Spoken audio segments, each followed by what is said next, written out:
I want to speak with you today about how to use feedback to improve your writing. And I want to think not just about what we're doing in this course, but what you can do in other courses. One of my primary goals for you this semester is that wherever your writing stands when you come into the course, you'll be able to improve it by several levels before the end of the course. Now, that's going to look different for each of us. To that end, I've built the course in such a way that we can each progress at a slightly different pace and still make some good progress. And I want to tell you how today. The system I've set up is called scaffolding. If you've worked in maintenance before, or if you've worked in construction, you know a little something about scaffolding. So scaffolds are those structures on the side of buildings that you use to construct them, or sometimes to paint them. So many years ago, I did maintenance at a stadium up in Rhode Island, and we used scaffolding when we needed to paint things. We had to give the stadium a new coat of paint every year.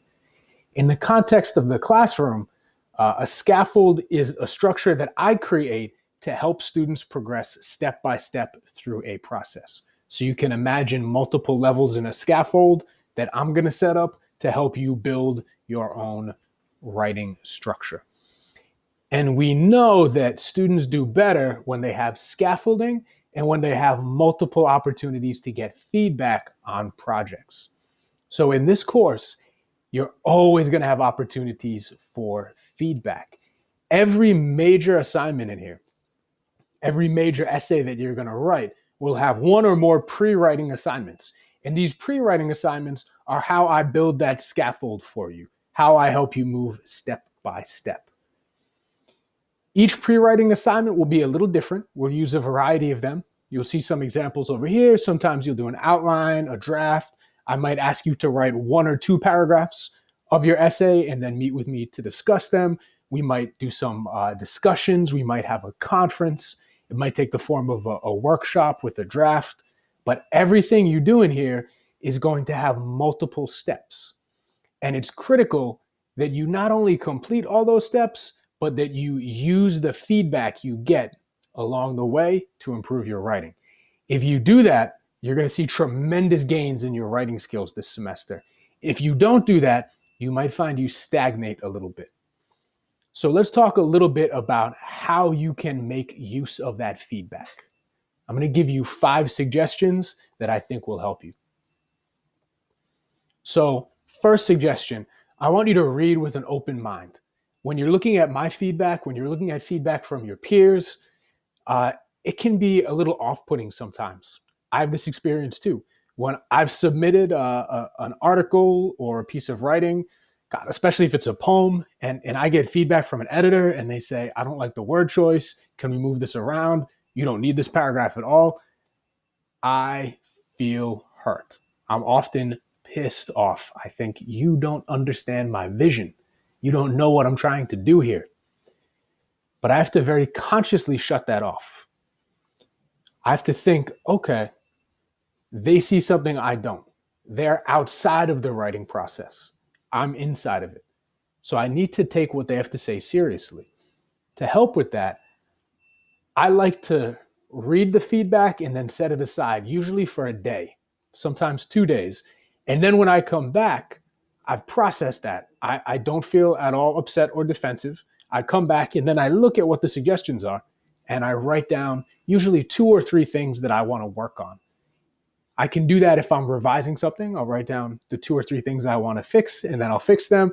If I'm not going to have a chance to revise something, then I'll write down 2 or 3 things that I want to learn for the next piece of writing.